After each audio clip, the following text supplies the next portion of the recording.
The folks pay close attention. You're going to want to go look this up. And I give the full details completely documented in the second edition of the Antichrist and Cup of Tea. Here it is, July 28th at the Commonwealth Games, the 22nd Commonwealth Games for 2022. You have these every few years. They've been going on the whole time. The Queen Elizabeth II was queen. It's the largest set of international games in the world after the Olympics. And this year they had 72 nations and territories participating. Roughly, they estimate almost a third of the world's population potentially watching. Okay, the whole British Commonwealth. At this event, Prince Charles opened it in lieu of the Queen on her behalf. He oversaw the whole thing. He was there in person at the Alexander Stadium in Birmingham, England. Okay. At that event, a giant Molech bull, 10 meters in height, was rolled out into the center of the stadium to be worshiped and to face a large, recreated, rebuilt, right there in front of everybody, mock Tower of Babel with shards in it. And it begins with a star exploding in our solar system. That's how they introduced this. A lot of CGI initially. They portray a star outside our solar system, or maybe deep in our solar system, blowing up past Saturn. And it explodes, a bright star like Lucifer. That's what it is, exploding. And its shards fly through our solar system and they reach Earth. And they land in all the nations of the Commonwealth. And these 72 quote unquote dreamers, New Agers, find these shards outside their homes. They retrieve them. The first person to do so is named Stella. She picks it up. It's lit. It's brightly lit. It's like a large quartz crystal that's bright white, lit as bright white, like an interior light, as it were, bright white. She picks this thing up and she prays to it, whispers to it and prays to it. Then she takes us back to her home. All these others, these 72 dreamers, there's 72 of them total, including her, pick their shards up and they take them to their homes. As soon as they do, there are anti-gravity effects in their homes. Things start to float in the air. And then their homes are lifted up off the ground with these people in them, and they float across the Commonwealth from other nations and across the UK, across seas and oceans and lakes and forests and so forth to Birmingham, England, to be over the stadium. All these homes floating over the stadium, and then they land. And the dreamers exit them in front of the audience. And they have the shards in hand. The bull then comes onto the stadium, pulled by slave women, slavish women on chains. The bull, they portray this, rebels and detaches from the chains. And these female slaves who've been driven like by somebody who's kind of like a Roman, a demon, whatever, because he doesn't quite look like a Roman, are freed, right? So now the bull and these women are freed and they pretend they're afraid of each other. And the bull goes on to the center of the stadium, and these quote unquote dreamers, these New Agers, encircle the thing. But initially, before they do that, Stella comes with her crystal. She and 5 others, there's 6 of them, 6 of the dreamers, apart from these slavish women who are behind now on the bull to either side of it as it's moving, kind of charging actually into the center of the stadium. Okay, from the track from just outside where it's entered, now detached from its chain, no longer restrained. Okay. Charges into the center of the stadium. Stella, wanting to appease this thing so that they're not killed by this Molech idol, goes with this New Age crystal, approaches it slowly with these 5 other dreamers. She's got the crystal in her left hand, and then she puts her hand up to the nose of the bull, and it bows down so that she can touch its nose with the crystal in her hand. She's the only one holding her crystal at that point. And the bull is, at least at that moment, appeased. And there's a whole backstory to this, and they say things, they announce things to the audience, about peace, love, friendship, yada, yada, conflict resolves, slaves freed, all this kind of stuff. And as this is happening, the slavish, and there are multiple stages to this, so I'm going to be skipping over some things, but this bull kind of calms down. It's facing the Tower of Babel this whole time. And at times there are flames like the flames of hell all over this Tower of Babel, okay? and it's facing this thing. The bull is. They encircle it multiple times, and they literally worship it. They've all got their crystals in hand. They bow down to this thing. And then later, Stella gets atop it and rides it as the woman riding the beast. And there are then 71 dreamers encircling it. And they're bowing down to this thing, worshiping it, and literally doing a New Age worship ceremony with their crystals before this thing, and inviting the whole Commonwealth to join them in this worship. And who's overseeing all of this? Prince Charles. And then the woman's riding the beast, right? And as we get toward the end of the ceremony, and there are a bunch of songs, by the way, they're accommodating this with significant lyrics, okay? And I won't go into that, but it's all documented in the book. At the end, okay, as it's getting dark. Which book is this? This is going to be in the second edition of the Antichrist Cup of Tea. One reason it's a little bit delayed is I have to get this in there. It's too critical. Okay? Right there at the end, the bull is rearing back. So it's rising up on its front feet. Okay? And it's encircled by the flags of all these nations, the 72. They've literally placed their flags at the base of this thing. So not just worshiping it with their crystals and all the rest, and not just being ridden by Stella, the woman riding the beast. Now the tower is rising again before this beast. It's been built. And all the nations, by the way, their names have gone across this tower already, at this point, been displayed on its surface. At the top of this tower, I told you those shards came down earlier from the heavens, this blown up Luciferian star, representing the devil, reaching the earth, falling to the earth. The devil falling to the earth, okay? And being taken up by these New Agers.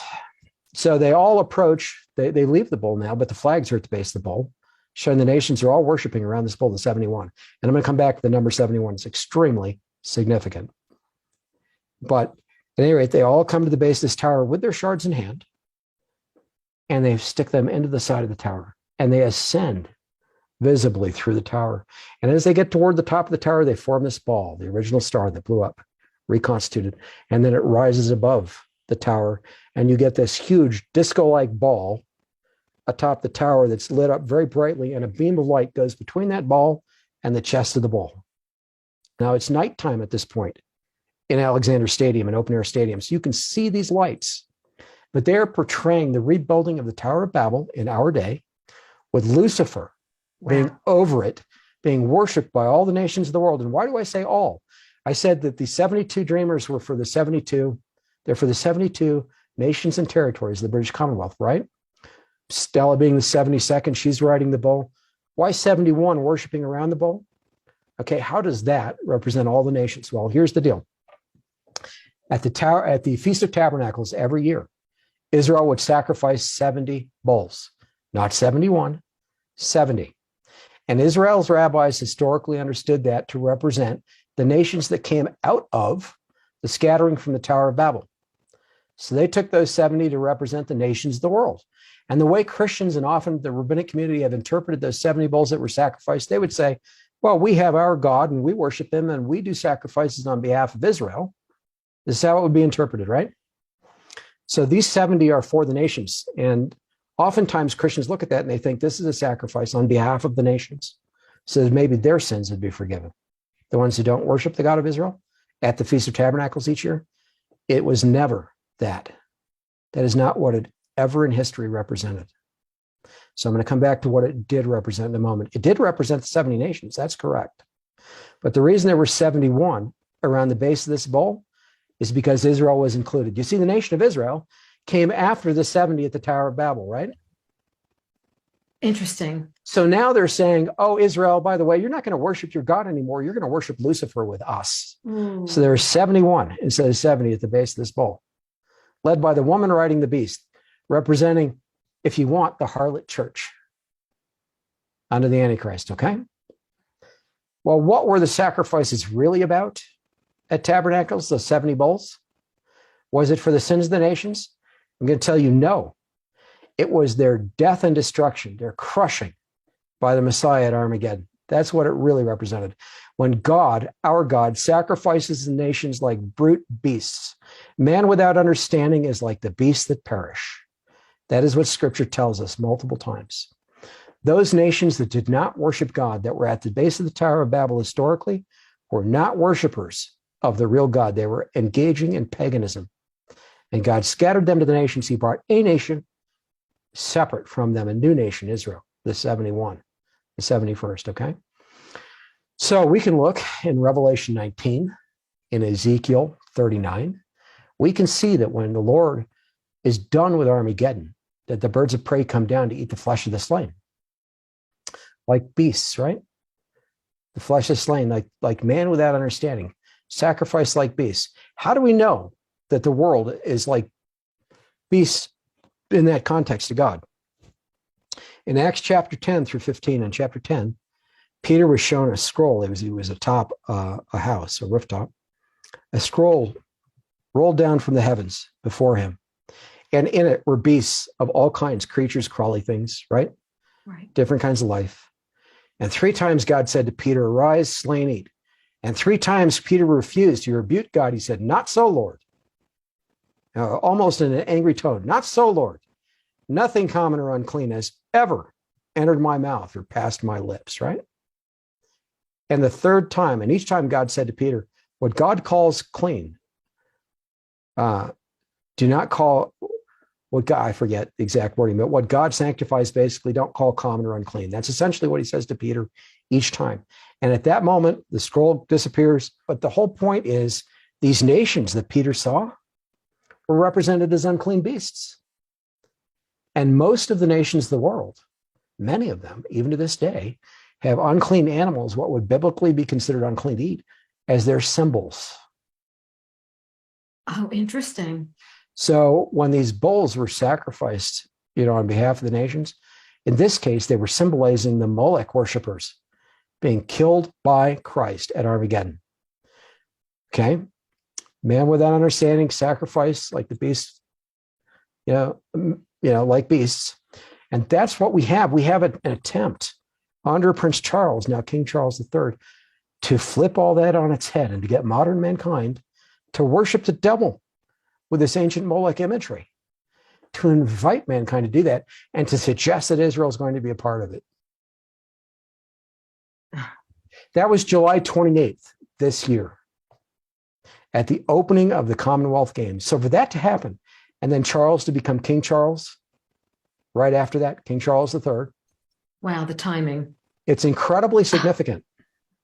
Yeah, the timing is amazing. Oh, and I'm going to wrap it up with one other point, which makes all of this that's very significant even more so. If you could imagine that. So, and I pointed this out, by the way, in the first edition of the Antichrist and a Cup of Tea.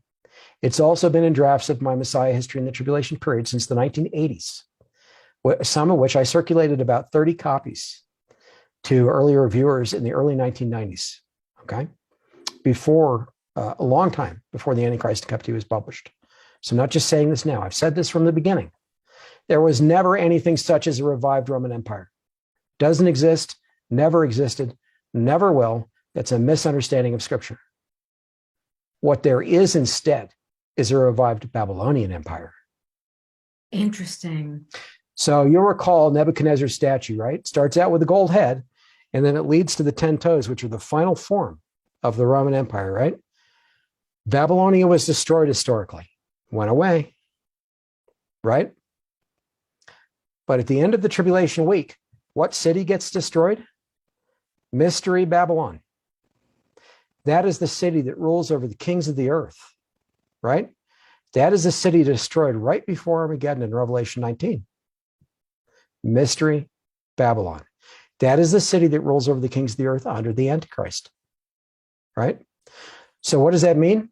There's a revived Babylonian Empire. And the final form of the Roman Empire, where these 10 toes, these 10 kings actually come on the scene, where the global government is constituted, that is nothing less than the revived Babylonian Empire that has come out of the Roman Empire. It's the final form of the Roman Empire, but it's also a revived Babylonian Empire. For them to then go now, right before he becomes king, and particularly if we're already in the tribulation week, approaching the Great Tribulation, which if we are already in the tribulation week, that would mean the Great Tribulation will start less than 2 years from now. Okay? Which less is than then 2 years. Which is then 3.5 years. Right. 3.5 years from the start of the 7 years, if we're in the tribulation week. And I don't know if we are yet. But regardless, for it to be at this point in history before he becomes king, to now say, We're reconstituting the Tower of Babel. We're putting Lucifer as the all-seeing eye, the king over this whole thing. And we and you are to worship through Molech, this bull idol. And here's the other clincher. Moses came down off Mount Sinai with the initial set of tablets to find Israel had reconstituted that bull, the golden calf. It's the same thing. It was the Aphis bull of Egypt, the same thing as Molech for Molech and Baal, like Ra and Aphis for Egypt, okay? Same thing. Moses comes down off Mount Sinai with God's commandments and finds Israel worshiping this thing. Right. Throws down these commandments and judgment follows, right? Disgusted with Israel. It's so serious that God is ready to annihilate Israel from the face of the planet and make a new nation out of Moses, right? And Moses intercedes and says, no, Lord, take my life too, if you're going to do this. Otherwise, why have you brought this people out of Egypt only to have your name, mocked, spoken against among the nations because you brought them out and couldn't bring them, all the way to the promised land. You had to kill them in the wilderness because they were so wicked, right? You couldn't deliver, in other words. If you're going to do that, kill me too. So Moses interceded in the ultimate way before God. And so God changed his mind and judged the nation of Israel, right? And ultimately gave new 10 commandments. Okay, so here Moses was a type of Christ, right? So for the moment here, we're going to put Moses in the place of Christ. Moses was a type of Christ. There's a prophet like him who would arise in Israel. That's the Messiah, right? Okay. So the Antichrist is a counterfeit of Christ. Therefore, he's also a counterfeit of Moses, right? Right. So here's Prince Charles. At the beginning of this event, the bull hasn't been brought out yet, not unveiled. The bull is brought out. Then these runners that have traveled, these athletes that have traveled through all the nations the prior year, bring this baton, which is shaped like a torch, to Prince Charles. And this is after all this stuff has happened around this bull. And Prince Charles has been overseeing the whole thing. They bring this torch and they open the top of the torch and a little scroll is pulled out of the torch. And the lady who's over the Commonwealth Games unscrolls it, hands it to Prince Charles, and he reads it as a message from his mother to bless the event. This is like the 10 Commandments. This is the counterfeit in this case. Moses coming off the mountain, Prince Charles overseeing this event. Moses seeing Israel worshiping the golden calf and being furious, and casting down the 10 Commandments. Prince Charles seeing the nations worshiping the Molech bull. Not being furious, saying, oh, hey, let me bless this from the queen. And right after that is when the bull raises up on its heel. The tower is fully raised. The all-seeing eye of Lucifer is reconstituted over the thing. And the beam of light goes between the bull's chest and that ball over the tower, the all-seeing eye. Prince Charles oversaw that whole thing. It's like saying, now you can worship the devil. And we'll achieve our aim of finally building the Tower of Babel and putting Lucifer as our God, our king.